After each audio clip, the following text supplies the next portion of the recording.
welcome to the first podcast of the HP podcast. Today I'll be talking about battle rap, something that I'm really focused on, not as a battle rapper, but as a battle rap fan. And I'm gonna be I'm gonna be talking about some favorite channels. I'm gonna be talking about my favorite music. So let's get into it. So battle rap coming up, I didn't know what it is until like every other kid on this earth watched 8 Mile. 8 Mile was the turning point. Everybody knew what battle rap is, and even for some battle rappers, it created some validity. After that, I didn't know what to do. It was a good movie, okay, whatever. Skip forward like 15 years, and in 2017 or 2018, I think it was 2018, a movie named Bodied came out. It was produced by Eminem. It is great. There are some people that caught my attention, and others that I saw after, and others that caught my attention after I did it, and others that caught my attention after I watched the movie. Out of all of them, the lead white boy was not that one who caught my eye. Neither was Ben Grimm. Even though that guy was amazing.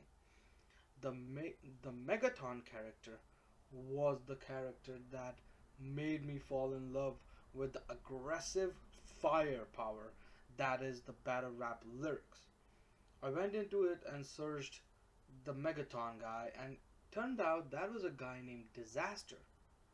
Okay, that name is really cool. Let me tell you one thing. Alright? The name Dizaster is really cool. Now, does that guy live up to his name? 100% yes. If this is the first podcast or the first thing that you're listening to about battle rap, you need to check that guy out. Let's go to the anime.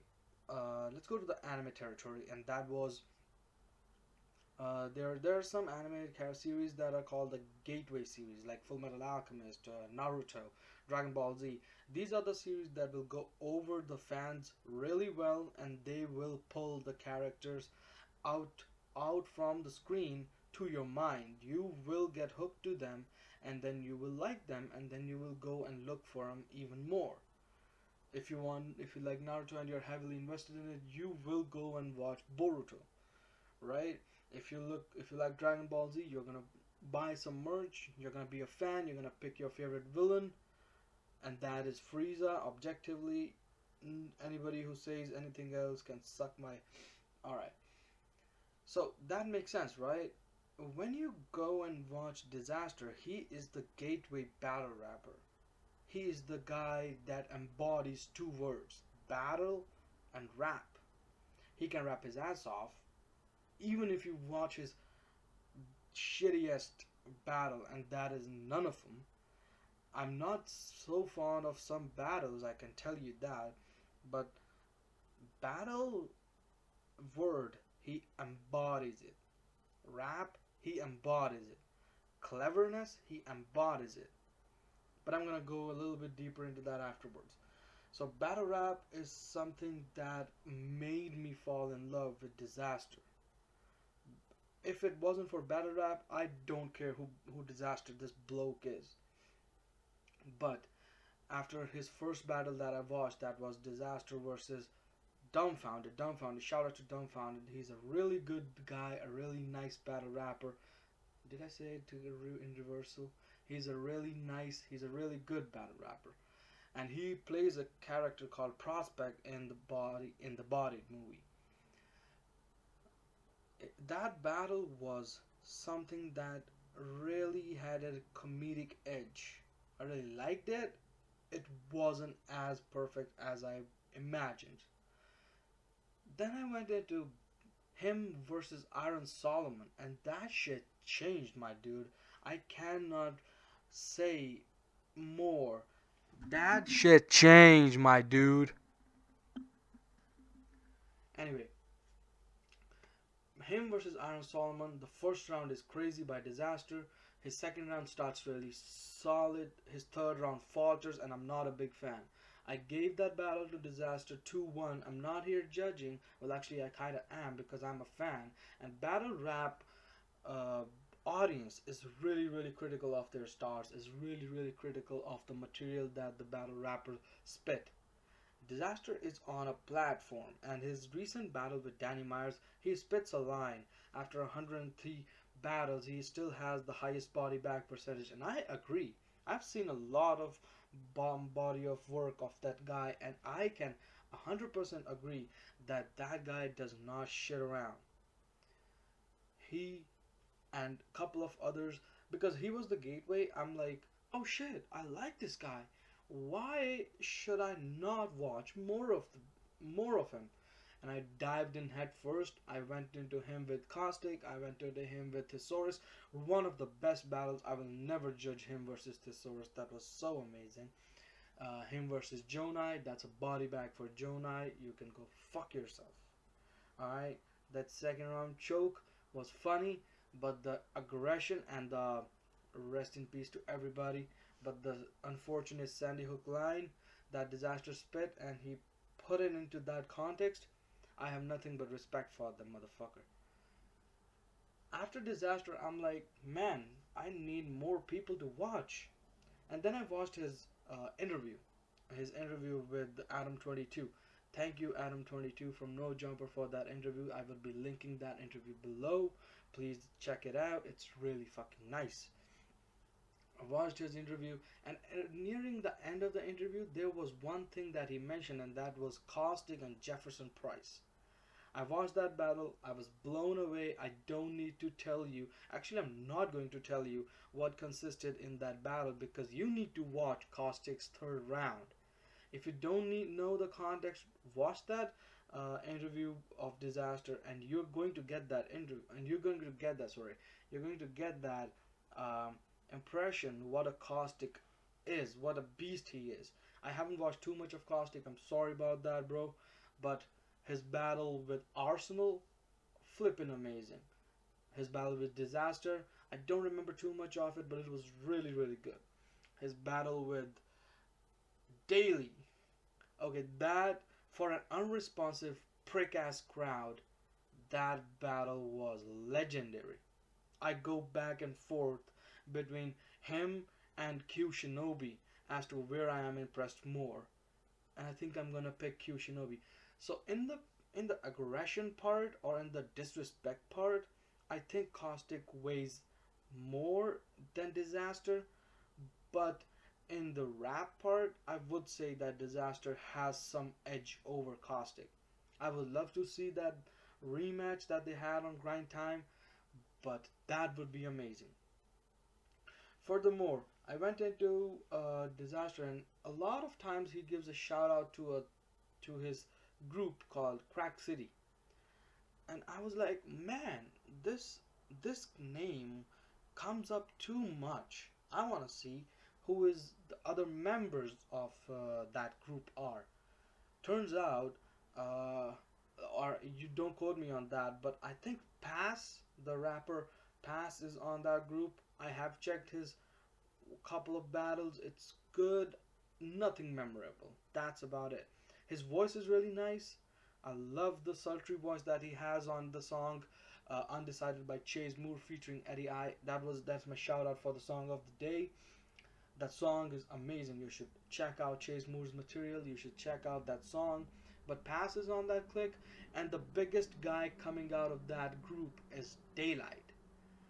Oh my friggin' god, Daylight. I'm not going to say anything except that he has a spawn tattoo on his face, and he is a lyrical maniac. Case in point, his battle with Iron Solomon, the way he opened and reverbed the Bishop Brigante slogan, and his battle with Chilla Jones, the last round, rock paper scissors. If you think that's stupid, it's not. Believe me, it's not. Watch that battle. And then his Dizaster's recent battle, I don't think Danny Myers is in that group. It's alluded. I didn't research into it only because I want it to be vague. I don't want it to be known because it just makes that battle a little bit more credible. I don't want an absolute answer to if Danny Myers is in the Disasters group. I think he is. I don't know. but I don't want it to know because that factor adds up too much to the undecided or unknown mind of mine that Dizaster's third round just goes way personal as it has the right to. It makes sense. I like it. I really love it. I actually gave that battle to Dizaster 2-1. His second round starts a little bit flubbery. His uh, uh, his bars in round two, they're kind of okay.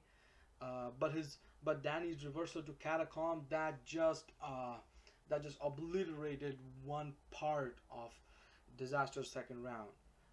Also, the two times crowd was chanting "Bring it back," which actually means repeat it. If you don't know the rap lingo, or if a fucking 65-year-old grandpa is listening to this podcast, "Bring it back" is like that rhyme scheme for Danny Myers. It has that much of charisma, impact, charm that people want to listen to it.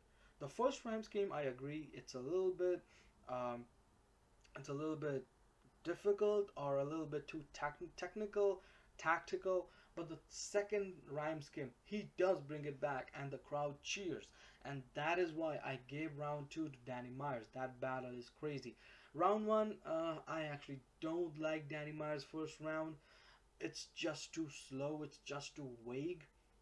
Dizaster comes out swinging with his um, potato head line.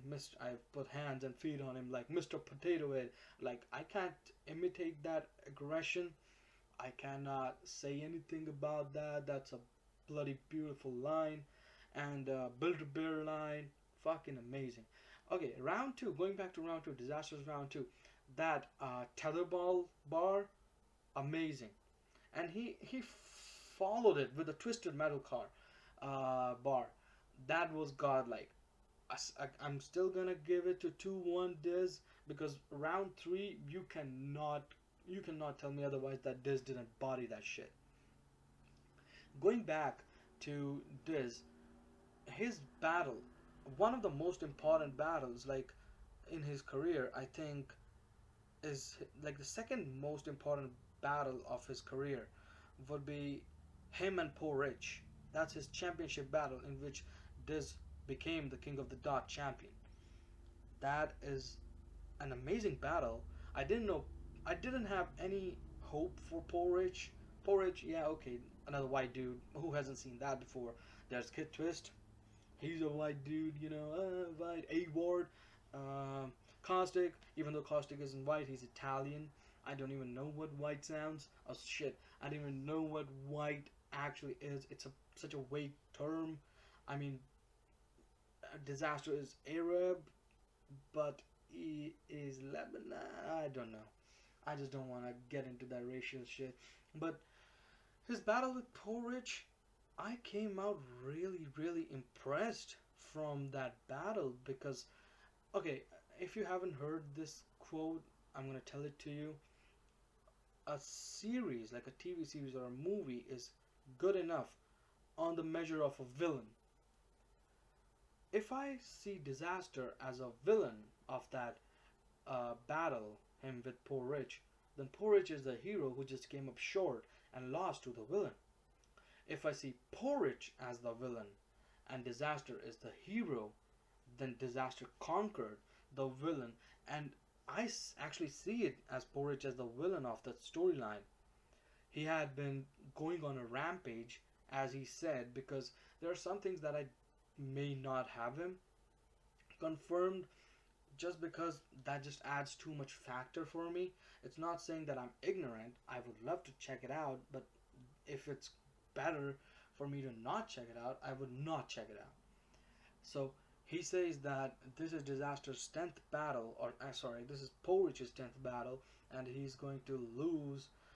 Like Dizaster is going to lose, and his name is X. That's round one of Porridge, in which he had a little slip up. But it doesn't take back from what I'm going to say that Porridge is amazing. Or let me say Porridge was amazing because I haven't seen too much battles from him yet right now. So his battle happened, and out of everything except that Dizaster won, Dizaster's second round, his rebuttals, and his line that I'm not going to repeat, that Uncle Larry screwed. Now, if you don't know that line, you should skip, like, watch the whole battle because it's amazing. Because Porridge comes out swinging, and round one, Dizaster takes it. Even after coming after, because he's just that good. His second round, full of rebuttals. Two things stand out: the Uncle Larry screwed line, which just starts the feeling of what is going to happen next, and his rebuttal to Porridge's hype man. You're getting killed so bad that your faggot ass homie had to start massaging your shoulder. If you don't see that bar in a context, you are going to lose me and you're going to lose that bar's significance. You need to watch that battle. Now, number one, I think it's a context. I think it's a contest between him and Arcane and him and Cannabis. I go back and forth. And let me tell you one thing. They're both shit battles. They're not good. Because if Porridge was the great villain of that storyline, Cannabis is a shit villain of this storyline. Same with Arcane, because after this exposed him, I just lost whole fucking interest in the battle. I just couldn't concentrate to what he was saying and to the crowd that was booing the guy for being credible, for booing the guy who was so in love with this art form that he could not stand cheating. Get the fuck out of my face, dude! You cannot do that to a guy who who's put his life on the line. Well, actually, literally, when he did battle Matt Hoffa, I should not be bringing that up. But him versus Arcane, that's a piece of shit battle. I just cannot concentrate. And that's the same thing with him versus Cannabis. He battled Cannabis. That was a big deal. Even the promos, like the first introductions that happened with Thesaurus, then he talked about that Ilmac, rest in peace Bender, or K-Shine. They were all, yeah, K-Shine was mixed. He didn't actually say shit, but everybody else, like even Bender said it's a 3-0 body bag, and that happened because Cannabis' first round, it started out really good, but then he slowed to a crawl. I'm like, what the fuck is going on? He pauses, and thank God he was wearing glasses, because his eyes rolling everywhere, because that's what you do if you don't know. When you're thinking or when you're grasping something out of thin air, you look in the left or right hand of your eyes. You will look and observe. When you're thinking about something, your eyes will roll up, your pupils will go up, and thank God I didn't have to see that beady eye motherfucker doing that. Dizaster, his performance was amazing. He did fumble and stumble a little bit, but that in round three. But that was because of the crowd. The crowd was not shutting the fucking up. I don't want to watch that battle again. I would watch that, but I was like, Cannabis 1, Dizaster 1, Cannabis 2, Dizaster 2, and then Dizaster 3. That's it. I don't want to watch Cannabis 3 because he just fucking forfeits. And after the Daylight Adam 22 interview that happened, you should definitely watch that. I will be linking that below as well. I'm not scripting this actually, so I'm just going off the top. So there are going to be errors, and I'm not going to improve. So fuck you. Anyway, uh, in the Adam 22 Daylight battle, oh, shit, not the battle, the interview. Daylight said that he referred to Dizaster as his best friend, and he was surprised when he went home and searched Dizaster and Cannabis, and everything was about Cannabis. Dizaster beat an industry level, well, ex-industry level rapper, who's a big name and a battle rap scene, and there was no mention of him. He became infamous, the Cannabis guy. I shouldn't say that because he has much more respect and credibility than me, but whatever. The Cannabis guy became infamous for that shit. So what are we gonna do about it? You can't do shit. It's just another step, another part in the legacy of Dizaster body bagging the shit, and I really like it. I really like that part of Disaster. Him being unbeatable, unfathomable, him being amazing at what he does. I think he's the Chris Jericho of battle rap world. If you don't know who Chris Jericho is, you should definitely know about him. He has been a WWE star since 1999.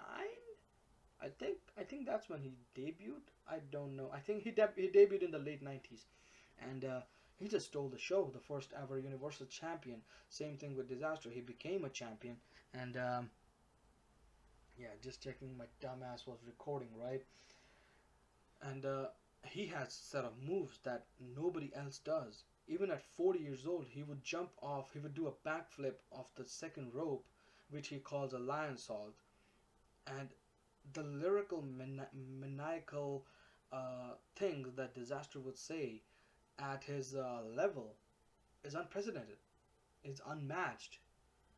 Yes, Disaster did say in one of Vlad's interview, I suppose, when he said, "I need to battle somebody lyrical." No, that was Adam 22's interview again. He said he needed to battle someone lyrical, and I'm all down for him versus Logic. I really like that battle, like that matchup. Anyway, I am a big fan of the dude, and there is another battle that yet I have yet to talk about, uh, and that is not Disaster versus Oxymoron, because I don't think Disaster was on the top of the line. I actually saw a video, like an hour long video, in which Disaster documented his grievances with the organic, his battles going as far as to the cannabis, and them not paying him enough or not paying at all. Uh, According to Disaster or that video, if somebody fabricated it, I'm so sorry, Disaster. If you're watching it, I'm sorry about it. But they, like, the guy, I'm gonna say the guy, because just in case it's fabricated. The guy says that organic paid him 750, and he reluctantly almost did not give him $750 in his DNA battle. That fucking sucks, bro. He, in a summary of that 57-minute video, he was fucked off. He was fucked over a lot of money. He said that Lush One was a good guy. Okay, I'll take your word, bro.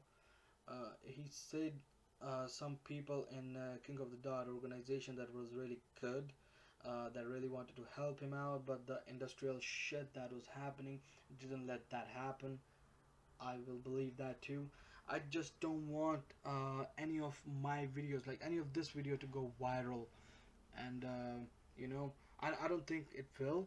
But if in any chance somebody watches this, listens to this, and you know, these problems resurface for Disaster, really be I would really hate myself for it.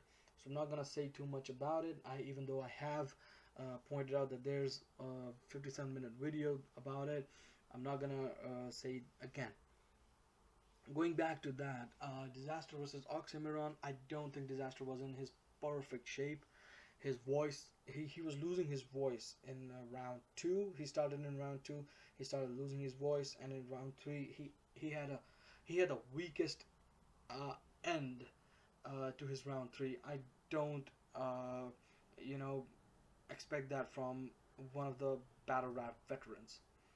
I was disappointed, but that's what a battle rap audience is. You have to understand that. That same thing does not go with him versus DNA, not the DNA 2 battle that happened as a freestyle, a single round freestyle. I actually really like that. Before I talk to the 2011 Flatline event, I really want to talk about that battle. That battle, DNA performed well, and that's about it. DNA had 2 to 3 topics. He stuck to them. He adhered to them, and he went with that. I really liked that. I really didn't uh, loved his performance, and the same with Disaster. But I can respect the fact that it was freestyle. It was off the top, and so props to both of them. How I gave that battle, I gave it to Dizaster, of course. His jokes, his delivery, his opening bars, bitches through arranged marriages bar, that just like he again, going back to that Adam 22 interview, he has mastered the art of self depravity. Am I saying it right? I don't know. So self-deprecation is really important to comedians. That's what they do. For, like, for example, go watch any special by Dave Chappelle. That's the best example I can give it to you. And so he did that, like as he said in that interview, he did that to the Arabic guy he battled in. I think he battled in Lebanon.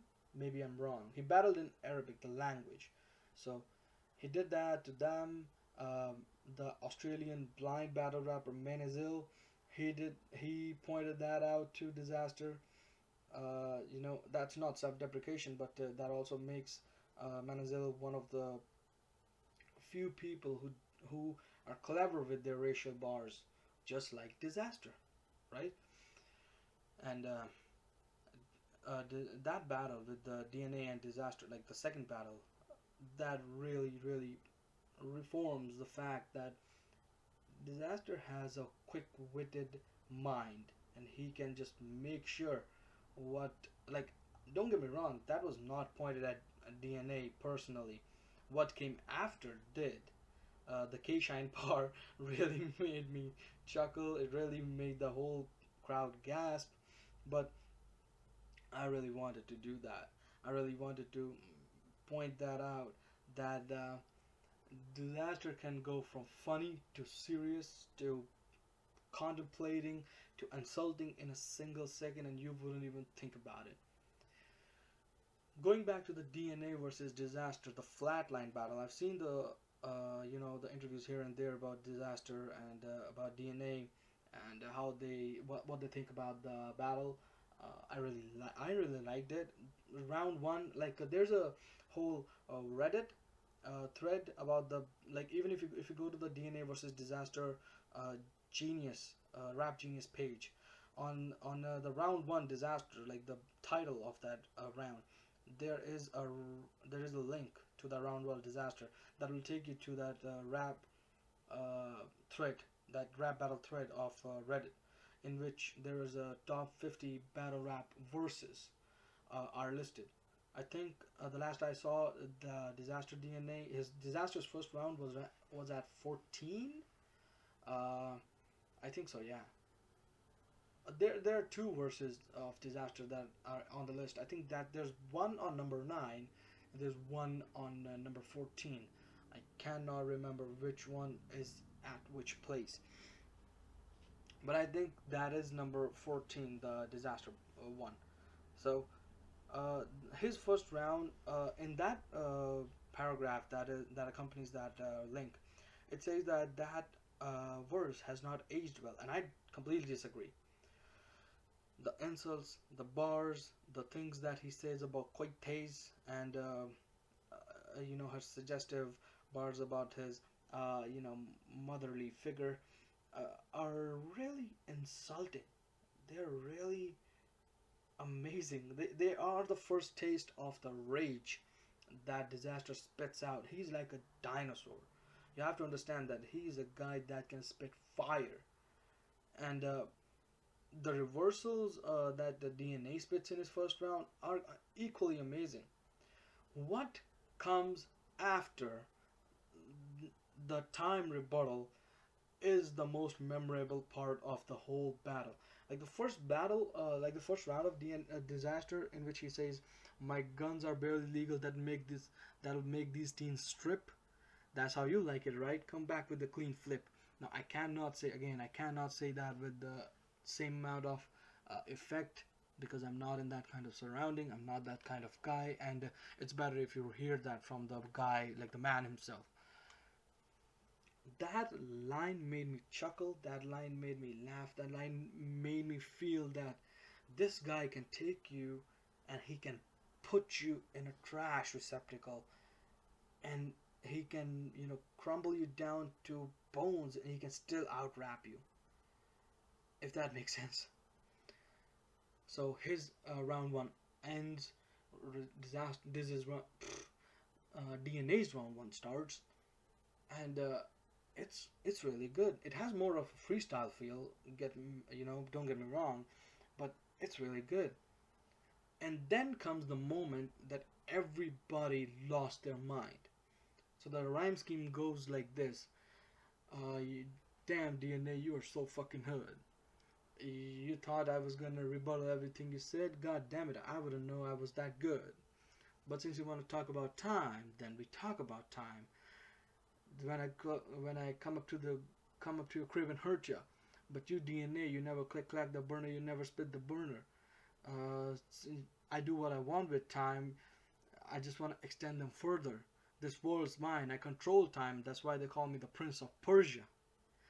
Now, this moment made the whole crowd go wild. I don't have to tell you again and again and again to watch this battle.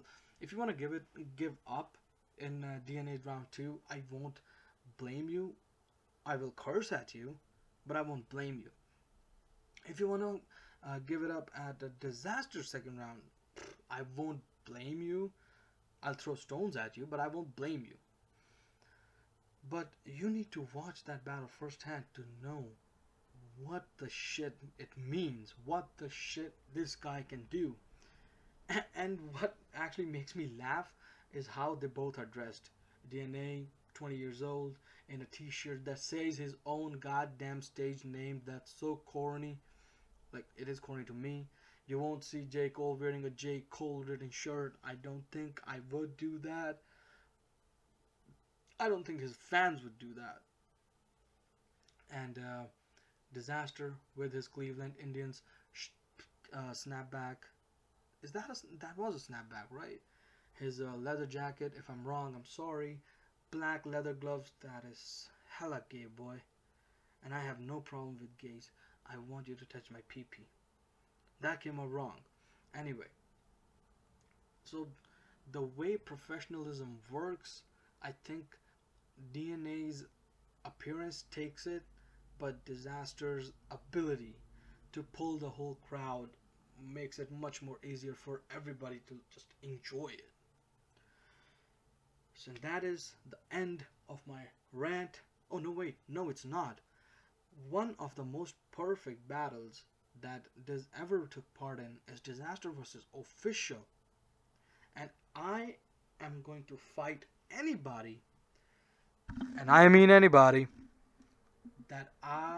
that Dizaster's battle with Official is a perfect rap battle. First of all, it's a battle of two genders. That has a lot of potential if you don't know what I mean.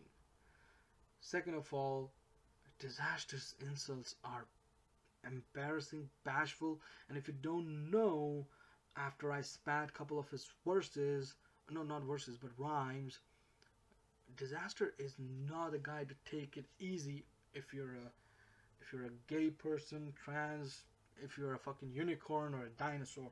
He is going to rip you to pieces, or actually attempt you to rip you to pieces, because a lot of people, will harp on his losses than his fans. You know what I'm saying? So, Dizaster versus Official, why is it perfect? It has humor. Yes, it does.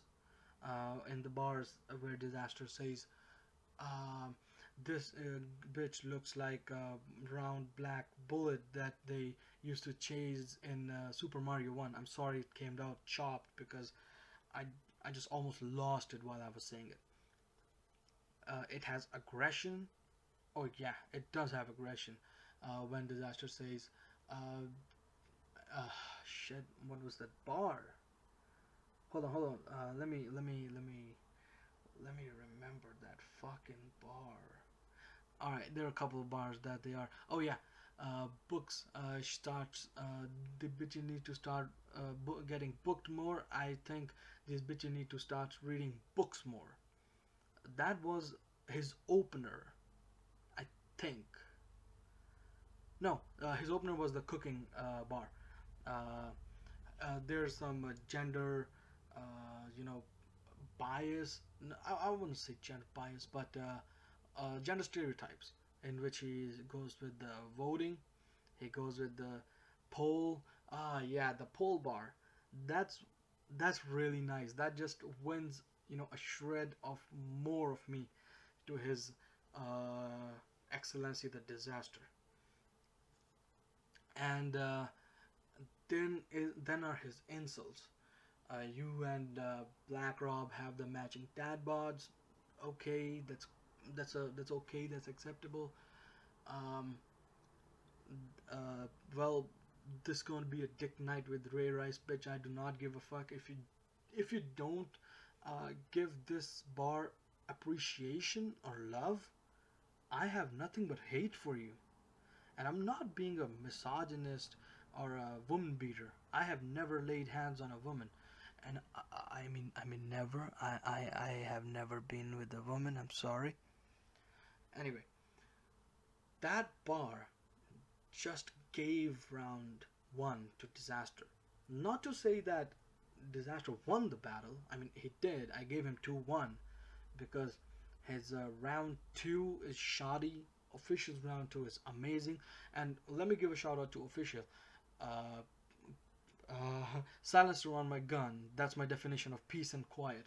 I almost ripped my head out because I had to decide a Ray Rice bar or a peace and quiet bar. You don't know the extermination, determination. Actually, I don't know what to say. Round one was amazing. Round two, he lost a little bit of the action, and that is, reminiscent of his battle. Who did he battle when he lost his control? Oh yeah, Gjonaj, round two. Damn, it happened in round two too. So him versus Gjonaj, the way he lost his battle because he could not rap, and he lost his control against Official in round two when he said, "Bitch, bitch, bitch." So that to me makes it a little bit less pointier. The bars were nice, don't make me wrong, but Official's control just makes it a little bit more worthwhile for me, and I gave the round two to Official. And at the round three, I cannot say anything. It was debatable. If you put a gun to my temple, I would say Disaster, and the hug at the end is just so sweet with sugar on top that I just want to hug both of them and give them my candies. And that is the perfect battle. I have also watched Carter Deems versus Bonnie Godiva. It just fell apart because Bonnie Godiva is not charismatic. She cannot carry a crowd. Carter Deems is such an amazing personality. Him versus Cheddar Cheese. That's a battle of the G's. The goons and the goofs. I cannot stress enough. You need to watch Cheddar Cheese versus Carter Deems. I think it happened at Blackout 6. The same event when it happened, Aaron Solomon versus Dizaster. And if you notice, I haven't given any bars from Dizaster's first round with Iron because you need to listen that shit. That is one classic battle. His round three is crazy though, and crazy I mean bad. Iron's round three was amazing, and I would not judge that battle. Round one, Dizaster. Round two, debatable. Round three, Iron. I would not judge it any other way. And that is it for the battle rap video. Now I might make more of them. I don't know if anybody's even gonna listen to it. It actually turned out into a tribute to Dizaster, the real name Bashir Yagami. I've seen your Instagram stories, bro. That Arabic water bottles or Arabic glass bottles which had liquids in it. I really liked it. Follow Mr. Dizaster on Instagram. Follow Mr. Dizaster on Twitter. He has one of the wickedest Twitter. I really like it because he would be replying. He replied to me. And if you don't know Dizaster, I am the same guy who reviewed your movie Body, and you tweeted that shit. You said that this is one of the best reviews you have ever heard of. So a little bit of clout, I need you to follow me or your followers to like me. Now let's get into second segment, and that is YouTube channel of the day. If you don't know, I have, by the time this video goes up, I don't think I have any subscribers because my first video is shit. Anyway, it's gonna be weird for some people that, hey, a guy with no subscribers is subscribing bigger channels. I don't care. If you made it this far, listen to it a little bit more, and you may get better channels. All right.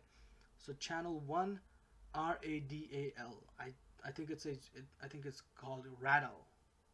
All right. Follow him. He has like 400K. He makes amazingly photoshopped, I would say edited videos that I cannot comprehend. I just record my audio. He does so much more. Any video he does is magical. Follow Redel. I'm gonna leave this channel's link, and follow Pyrocynical. I really like his commentary videos. If you might know him, uh, he is the commentary guy. He's in that game. Have you ever seen So Guys We Did It 250K meme? That came from him. He is the originator of that meme. Going into a little bit more of the anime side, follow Giguk. He has 1.8 million followers. I really like his videos. He is the guy who put me back on the anime map. I have been following him since the late 2017s. His content has been going up. I'm really happy for the motherfucker. But if you follow those three channels, just let them know HP Podcast sent you, and show me a little bit of love. I'm never gonna say to subscribe to my channel. Uh, I will only say it until a limit when I can just start monetizing my videos. I'll add like 2 to 3 ads, but until then, it's all up to you, bros. Just go to the channels that I said, give them a follow, type in the comments, HP Podcast sent me, and I really like your content. You don't have to do that, but I really like them, so you will like them. Going to the song of the day, There Is No Other Contender, Undecided by Chase Moore and featuring Pass and Eddie I. Eddie I am not 100% sure how much his involvement is to the musical side of the industry or the battle rap, but Pass is an amazing battle rapper. I have talked about him earlier in the podcast, so you should listen to that guy. That guy's amazing. Give him some love. Chase Moore, I've checked his a little bit more music. His song Camo, it's good, bro. I'm not gonna be listening to it too much. His things that he's produced for Ilmac Fish Fry, finally, Ilmac song that I really love. Not that I don't love Ilmac, but the Fish Fry song is really nice. His song he produced with for Big K, Gangsta, really nice, good material, nice beat. So shout out to Chase Moore. Battle of the day, definitely Caustic versus Jefferson Price. You should watch that shite. Dizaster and O'Shea also teamed up for Don't Flop, I believe, and they battled two blokes. I don't care. Uh, Dizaster versus Unanimous, that was really good. Dizaster versus Arsenal, the audio is shit, so I'm never going to watch it again. It was, I don't have too many critiques on it. So yeah, Dizaster, if you're watching, or even if you're listening, I love you. Uh, if I contact you on Twitter, I might have some ideas. It's all up to you if you want to involve yourself into it or not, but I won't be contacting you anytime soon. I hope we can be in luck. I hope luck strikes in my side, and I hope we can be in touch. I will be talking about that person, the motherfucker Dizaster, more. Give him some love. No, give him a lot of love. I am out. I am HP Podcast, and I will see you all never.